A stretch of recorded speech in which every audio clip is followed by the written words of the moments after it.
ప్రభువును రక్షకుడునైన యేసుక్రీస్తు ప్రభు వారి పరిశుద్ధమైన నామంలో ఉదయకాల వాక్య ధ్యానమును వీక్షిస్తున్న విశ్వాసులకు, సంఘమునకు, సేవకులకు, సకల పరిశుద్ధులకు దేవుని కృపయు, దేవుని సమాధానము, దేవుని మందిరంలో దీవెన మీకును మీ కుటుంబములకు కలుగునుగాక.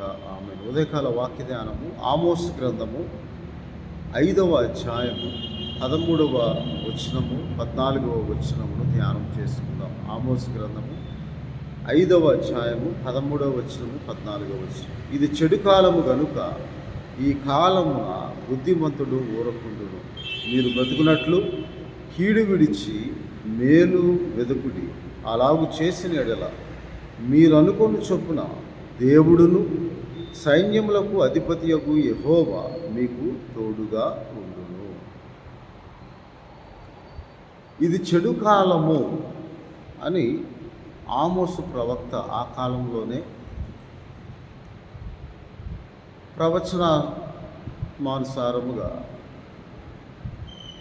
దేవుని వాక్యము చొప్పున దేవుని ప్రజలను, ఇశ్రాయేలీయులను హెచ్చరించుటకు దేవుడు ఆయా సమయంలో ఆయా కాలంలో ప్రవక్తలను ద్వారా హెచ్చరిక చేశాడు.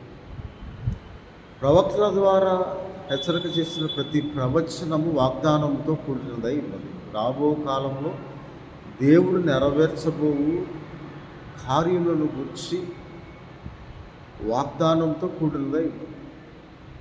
కాబట్టి ప్రస్తుతము చెడు కాలము అంటున్నాడు. కానీ చెడు కాలం ఎప్పుడు ప్రారంభమైందంటే ఆది కాండము 6వ అధ్యాయంలో ఇలాగూ దేవుని వాక్యంలో వ్రాయబడి ఉన్నది.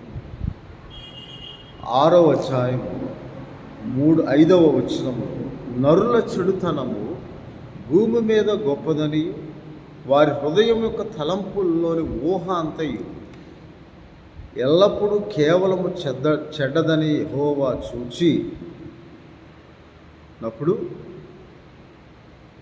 ఆయన 11వ వచనంలో భూలోకము దేవుని సన్నిధిని చెడిపోయి ఉండదు, భూలోకము బలత్కారముతో నిండిపోయి ఉండదు. 12వ వచనము ఆదికాండం 6వ అధ్యాయంలో దేవుడు భూలోకమును చూచినప్పుడు అది చెడిపోయి ఉండను, భూమి మీద సమస్త శరీరులు తమ మార్గమును చెరిపివేసుకొని ఉండేది. దేనివలన అంటే వారి హృదయం యొక్క తలంపులను ఊహ అంతా ఎల్లప్పుడూ కేవలము చెడ్డదని యెహోవా చూచిన ఆయన సంతాపము. ఆ దినము నుండి అప్పటి నుండి భూలోకము దేవుని సన్నిధిని చెడిపోయి. మొట్టమొదటిగా ఆమోస్ ద్వారా దేవుడు హెచ్చరిక చేసే మాట ఏమిటంటే ఈ చెడు కాలంలో జరగబో సంగతులు ఏమిటంటే 5వ అధ్యాయము 10వ వచనంలో బుద్ధి చెప్పు వారి మీద జనులు పగబట్టుదురు, యథార్థముగా మాట్లాడు వారిని, యథార్థముగా ప్రవర్తించు వారిని, అనగా యెహోవా యందు భయభక్తులు కలిగి దేవుని వాక్యము యథార్థమైనది, ఆ యథార్థమైన వాక్యము గట్టిగాను, ఖండితముగాను, ఖచ్చితముగాను ఉంటుందని, అది హెచ్చరికగాను ఉంటుందని దేవుడు చెప్పిన మాటలను వారు అసహ్యించుకుంటారు. కాబట్టి నీతిమంతులను బాధపెట్టచ్చు, అపరాధములు విస్తారమైన పాపములు ఘోరమైనవి అని ఎరుగుదును. కాబట్టి ఈ చెడు కాలంలో సంభవించబో సంగతులు దేవుని వాక్యము ద్వారా దేవుడు హెచ్చరిక చేస్తుంది. అందుకే హెబ్రీయులకు రాసిన పత్రికలో 1వ అధ్యాయము 1వ వచనములో ఈ ప్రవచనం పూర్వకాలమందు నానా సమయంలోనూ నానా విధములుగా ప్రవక్తల ద్వారా మన పితరులతో మాట్లాడిన దేవుడు ఈ దినముల అంతమందు కుమారుని ద్వారా మనతో మాట్లాడెను. ఆయన ఆ కుమారుని సమస్తమునకును వారసునిగా నియమించెను, ఆయన ద్వారా ప్రపంచములు నిర్మింపబడి. కాబట్టి ఆమోసు భక్తుడు ఇలాగ సెలవిస్తూ ఉన్నాడు, మీరు బ్రతుకున్నట్లు కీడును విడిచి, కీడు అనగా మీ పాపములే మీకు మేలు జరగకుండానట్లు కారణమని ఇర్మియా భక్తుడు దేవుని వాక్యంలో ఇలాగ సెలవిస్తూ ఉన్నాడు. మీ పాపములు, మీ దోషక్రియలు మీ ఎడల మీరు విశ్వాసఘాతుకులై ఉన్నందున మీ పాపములే మీ మీద దోషము మోపుచూ ఉన్నవని దేవుని వాక్యంలో వ్రాయబడి ఉన్నది. ఇక్కడ ఇర్మియా గ్రంథము 4వ అధ్యాయంలో ఇలాగ దేవుని వాక్యంలో వ్రాయబడి ఉన్నది. ఏమని అంటే 22వ వచనంలో, నా జనులు అవివేకులు, వారు నన్ను ఎరుగరు. వారు మూఢులైన పిల్లలు, వారికి తెలివి లేదు.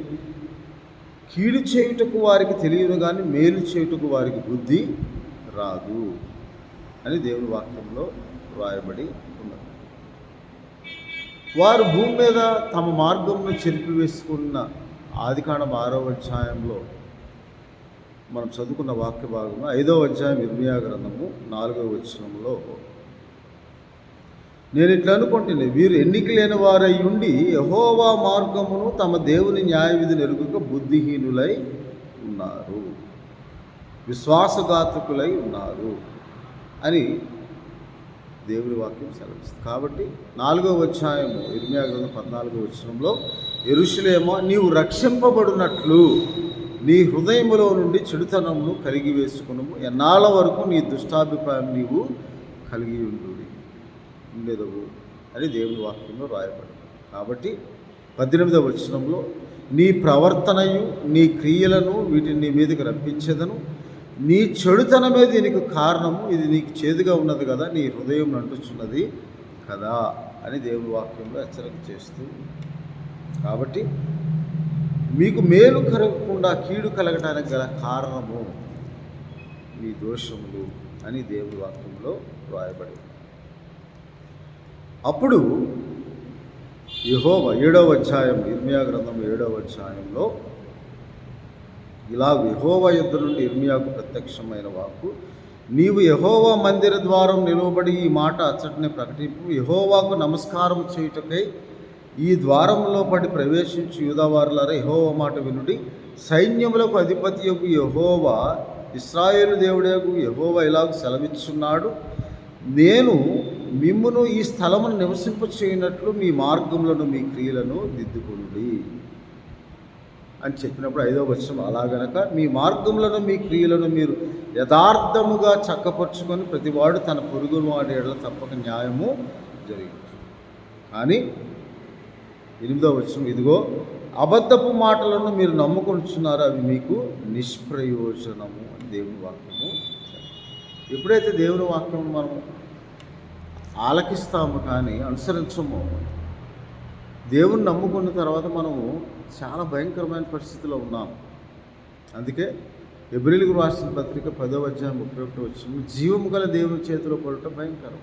నీవు విశ్వాసంలోకి వచ్చిన తర్వాత, దేవుని నామందు భయభక్తులు కలిగి దేవుని నమ్ముకున్న తర్వాత మన ప్రవర్తన యందు పరివర్తన కలిగి ఉండిన జీవితం నీవు కోరుకున్నప్పుడు, మారు మనసు పొంది మన పశ్చాత్తాపమే పాపము ఒప్పుకొని దేవుని సన్నిధిలో దేవుని పరిపూర్ణంగా విశ్వసించి ఆయన మాట్లాడిన ప్రతి మాటను మనం నమ్మి నీతిమంతులుగా తీర్చబడిన తర్వాత, దేవునిచే నిర్దోషిగా ఎంచబడి తన అతిక్రమములకు పరిహారం పొందినవాడు, తన పాపములకు ప్రాయశ్చిత్తం పొందినవాడు, యెహోవా చేత నిర్దోషం ఎంచబడినవాడు, ఆత్మలో కపటం లేనివాడు ధన్యుడని 32వ కీర్తన 1-2 వచనాలు రాయబడిన ప్రకారం, నా దోషమును ఎదుటి నేను కప్పుకొని ఒప్పుకుందని అనుకుంటుంది, నా దోషమును కప్పుకొనక నీ ఎదుట నా పాపమును ఒప్పుకుంటున్నాను 5వ అధ్యాయంలో 32వ కీర్తనలో చదివిన ప్రకారము, భక్తులు ఒప్పుకున్న ప్రకారం మనము కూడా అలాగూ దేవుని ఎడల విశ్వాసం నుంచి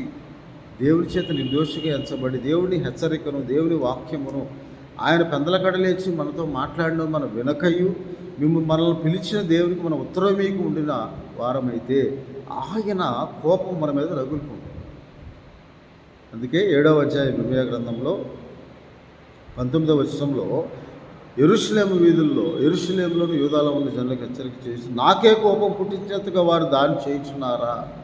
చెడు కాలం దేవుని కోపం పుట్టించినంత కార్యములు దేవుని ప్రజలే చేస్తూ ఆ తర్వాత తమకే అవమానం కలిగినంతగా చేయించున్నారా. ఇదే యెహోవాకు. అందువల్ల ప్రభువుకు యెహోవా ఇలాగ సెలవిచ్చున్నాడు, ఈ స్థలము మీదను నరుల మీదను అన్నిటి మీద నా కోపము నా ఉగ్రతను కుమ్మరించేదను, అల్పశక్యము కాకుండా అది మండును అని దేవుని వాక్యంలో సెలవు. కానీ మీరు చెవి ఎగ్గుతూ ఉన్నారు, నేను మాట్లాడినను వినకపోతూ ఉన్నారు. ఇది చెడు కాలం కనుక నీతిమంతుడు తమ మార్గమును దిద్దుకోవాలి. ఇర్మియా గ్రంథములో నేను పెద్దల కడ ప్రకటిస్తున్న 7వ అధ్యాయం 24వ వచనంలో, వారు నా మాట వినకి ఉన్నారు, చెవి యొక్కకి ఉన్నారు, తమ మెడను వంచక మనస్సును కఠినపరుచుకుంటున్నారు, వారు తమ పితరుల కంటే మరీ దుష్టులయ్యిరి. కాబట్టి 28వ వచనంలో, నమ్మకము వారిలో నుండి తొలగిపోయింది. మనం ఏ నమ్మకం అయితే నమ్ముట నీ వలన అయితే నమ్ము ప్రతివానికి సమస్తమును దేవునికి కార్యములు చేయుటకు కార్యము ఆయన నీ జీవితం నిర్వహించడానికి సమస్తము సాధ్యమైన నమ్మకమును దేవుడు వారిలో తీసివేస్తాడు. ఆ నమ్మకము విశ్వాసంగా మారి నీవు విశ్వాసులుగా దేవుని సన్నిధిలో ఉన్నావు. కాబట్టి చెడు కాలంలో బుద్ధిమంతులు యెహోవా యందు భయభక్తులు కలిగిన వాడు, దేవుని జ్ఞానం మాటలు విన్నవాడు, దేవుని వాక్యమును నిర్లక్ష్యం చేయక. ఇర్మియా గ్రంథం 7వ అధ్యాయం 30వ వచనంలో యెహోవా ఇలా సెలవిచ్చున్నారు, యూదావారు నా దృష్టికి చెడు క్రియలు చేయుచున్నారు, నా నామము పెట్టబడిన మందిరం అపవిత్రపడినచు వాడు దానిలో హేయ వస్తువులు ఉంచి ఉన్నారు, నేను ఆజ్ఞాపించిన క్రియను నాకు తోచిన క్రియలు చేస్తూ ఉన్నారు. కాబట్టి మనము చాలా జాగ్రత్తగా ఉన్నాం. అందుకే ఇర్మియా గ్రంథం 8వ అధ్యాయం 9వ వచనంలో, వారి యెహోవా వాక్యం నిరాకరించిన వారు వారికి ఏ పాటి జ్ఞానము కలదు అని దేవుని వాక్యంలో ప్రకటింపబడిన వాక్యము మనము ధ్యానించువారముగా, దేవుని నామమును బట్టి అతిశయించువారముగా, దేవుని కార్యములను మనం జ్ఞాపకం చేసుకొని, ఆయన చేసిన ప్రతి మేలును ఉపకారము జ్ఞాపకం చేసుకుంటూ, ఆయన చేసిన హెచ్చరికను మనం అన్వయించుకుంటూ, ఇది నాతో దేవుడు మాట్లాడుతున్నాడని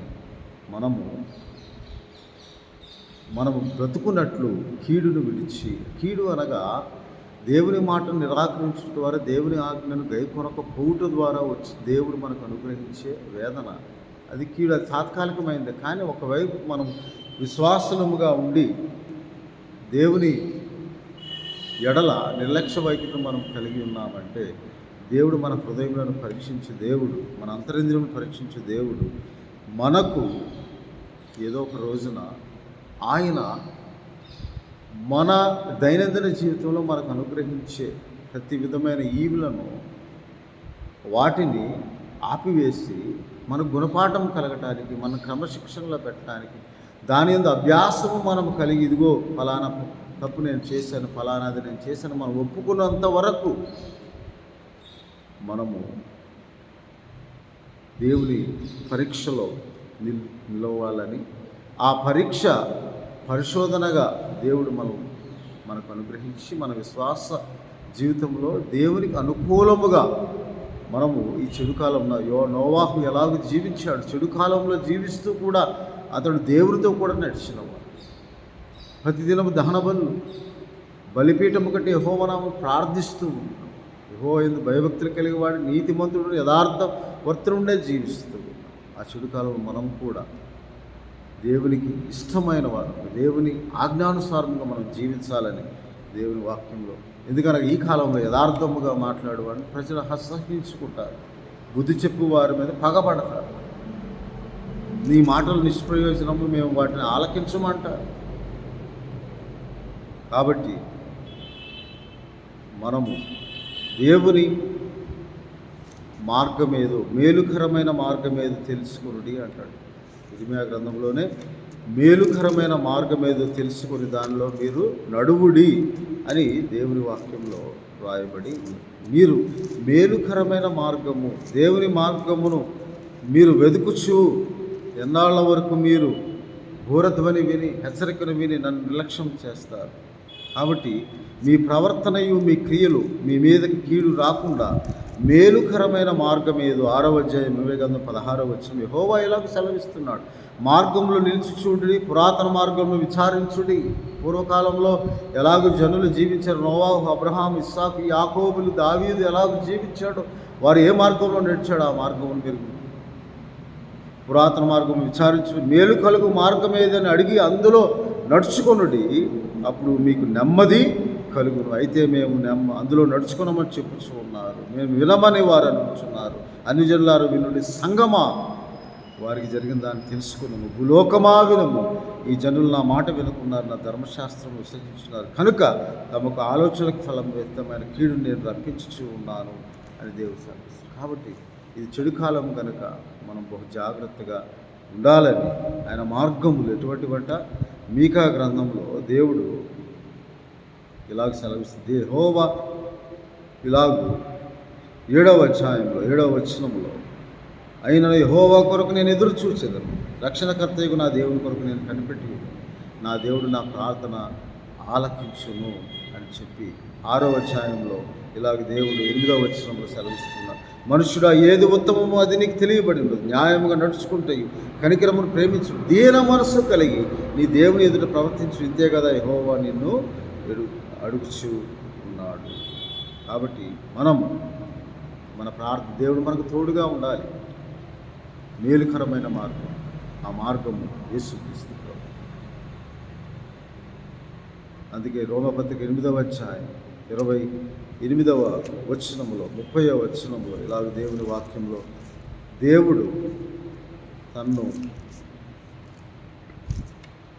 పిలిచిన వారికి సమస్తమును సమకూడి మేలుకరంగా జరిగించడానికి ఆయన తను ప్రేమించే వారికి అనగా 28వ వచనంలో 8వ అధ్యాయం, దేవుని ప్రేమించే వారికి కనుక దేవుని ఆజ్ఞానుసారంగా జీవించేవారు, దేవుని ఆజ్ఞలను గైకొనే వారికి, చెడు కాలం యథార్థవర్తులుగా నీతిమంతులుగా ప్రతినిత్యము దేవుని ఆశ్రయిస్తూ దేవుని నామం బట్టి అతిశయిస్తూ దేవుని నామమునే సేవించుచు ఈ లోకంలో జీవించున్నప్పటికీ దేవుని వైపు తిరిగి దేవుని మాటలను ఆలకించి దేవుని చిత్తానుసారం హెచ్చరిక అయినను, ఆజ్ఞ అయినను, కట్టడ అయినను, శాసనమైన, న్యాయవిధి అయినను మనం శిక్షించుటకు, మనల్ని హెచ్చరిక చేయుటకు ఖచ్చితంగా గట్టిగా ఖండితముగా చెప్పే దేవుని మాట దాన్ని మనం అన్వయించుకొని అభ్యాసం కలిగి దేవుని వాక్యానుసారం జీవించినప్పుడు, దేవుని ఆజ్ఞ ప్రకారం మనం జీవించినప్పుడు మేలుకరమైన మార్గము దేవుడు మనకు చూపెట్టి, ఆ మార్గమే యేసుక్రీస్తు ప్రభువు, ఆ జీవమే యేసుక్రీస్తు ప్రభువు, ఆ సత్యమైన ఉన్న వాక్యమే యేసుక్రీస్తు ప్రభువు. ఆయన ప్రేమించే వారు కనుక ఆయన సంకల్పం చొప్పున పిలువబడి వారు మేలు కడుగుటకే సమస్తము సమకూడి జరుగుతున్నవని ఎరుగుదుము. కాబట్టి మన మేలు కొరకే దేవుడు హెచ్చరిక చేస్తూ, ఇది చెడు కాలము గనక మనము కాలము సమీపించి అంతటా అందరూ మారు మనసు పొందాలి. హెబ్రీయులకు రాసిన పత్రికలో ఇలాగే 10వ అధ్యాయం 35వ వచనం 37వ వచనం, ఇక కాలం బహు కొంచెముగా ఉన్నది, వచ్చుచున్నవాడు ఆలస్యం చేయక తప్పక వచ్చు. 35వ వచనం, కాబట్టి మీ ధైర్యమును విడిచిపెట్టకుండా దానికి ప్రతిఫలం గొప్ప బహుమానం కలుగు. ఎందుకనగా 39వ వచనంలో, అయితే మనం నశించుటకు వెనక తీయవారము కాము, కానీ ఆత్మను రక్షించుటకు విశ్వాసం గలవారమై ఉన్నాము. కాబట్టి 2 కొరింథీ 7వ అధ్యాయం 1వ వచనం, ప్రియులారా, ప్రవచనము ద్వారా మనకి వాగ్దానములు ఉన్నవి కనుక దేవుని భయముతోనూ పరిశుద్ధతను సంపూర్తి చేసుకోవచ్చు, శరీరములకు ఆత్మకు కలిగిన సమస్త కల్మషం నుండి మనల్ని పవిత్రులుగా ఎలా చేస్తాము? ఆయన నమ్మదగిన వాడు నీతిమంతుడు కనుక 1 యోహాను పత్రిక 1వ అధ్యాయం 9వ వచనంలో, మన పాపములను మనం ఒప్పుకొని ఎడల ఆయన నమ్మదగిన వాడు నీతిమంతుడు కనుక మన పాపము క్షమించి సమస్త దుర్నీతి నుండి మనలను పవిత్రులుగా చేయను. ఎవరైనా ఆయన 7వ వచనంలో ఆయన కుమారుడైన యేసు రక్తం ప్రతి పాపము నుండి మనల్ని పవిత్రులుగా చేసి దేవుని వైపు తిరుగుటకు గల ఆత్మడు. ఇది చెడు కాలము, దేవునికి ఇక కాలము కొంచెముగా. రోమాపత్రిక 13వ అధ్యాయం 11వ వచనం, మీరు కాలము నెరిగి నిద్ర మేలుకొని వారు ఉంది. ఇక రక్షణ మరీ మన విశ్వాసమైనప్పటికంటే రక్షణ ఇప్పుడు మరీ సమీపముగా ఉన్నదని ఎరిగి నిద్ర మేలుకొని వేళ తెలుసుకొని అలాగే చేయండి. దేవుని వాక్యమును ఆలకించండి, అంగీకరించండి, దేవుని వైపు తిరిగి దేవుని అనుగ్రహించిన విశ్వాసంలో స్థిరముగా ఉండి నిరీక్షణతో ఆయన కృప కొరకు కనిపెట్టచ్చు. దేవుని ఈ రాజ్యంలో ఈ లోకంలో జీవిస్తూ ఉన్నప్పటికీ దేవునితో కూడా నడిచేవారంగా ఉంది. అబ్రహాం, ఇస్సాకు, యాకోబులు, నోవాహు ఎలాగ దేవునితో కూడా నడిచారు. చెడు కాలం చెడిపోయి ఉన్న సమయంలో కూడా దేవునితో కూడా నడిచి దేవుని సన్నిధిలో జీవించారు. అలాగ మనం కూడా జీవించాలని దేవుని వాక్యం సెలవిస్తుంది. ప్రార్థన చేస్తాం. పరిశుద్ధ మహోన్నతులు, ఈ వాక్యము వీక్షించి వాక్యము వినిన వారి హృదయంలో ఈ వాక్యము నాటబడి మీ సన్నిధిలో మేము ఎలాగ జీవించాలి, మీ కృప కొరకు ఎలా కనిపెట్టుకొని మీ రాకడ కొరకు ఎలా నిరీక్షణ కలిగి ఈ లోకంలో జీవిస్తున్నప్పటికీ మా పితరులు ఎలాగో ప్రభు అబ్రహాం, ఇస్సాకు, యాకోబులు, నోవాహులు ప్రభు ఎలాగో మీతో కూడా నడిచి నిదారహితులుగా నీ కృప పొందిన వారుగా జీవించాలి. అలాగే మేము కూడా జీవించినట్లు మీ వాక్యం మా హృదయంలో నాటబడి మా ఆత్మను రక్షణ శక్తి గల వాక్యముగా మీ సాత్వికంతో అంగీకరించి మీ ఆజ్ఞానుసారం జీవిస్తూ ప్రతి ఒక్కరికి మీ ఆత్మీయ నడిపింపును దయచేయమని, ప్రతి ఒక్కరి జీవితంలో అటువంటి మేలును సమృద్ధిగా అనుగ్రహించమని యేసుక్రీస్తు ప్రభు వారి పరిశుద్ధమైన నామం ప్రార్థన చేయించున్నాము. తండ్రి, కుమార, పరిశుద్ధాత్మ త్రియేక దేవుని దేవుని కాపుదల సంరక్షణ కృపాక్షేమం దేవుడు మీకు తోడుగా ఉండి మిమ్ములను ఆశీర్వదించును కాక.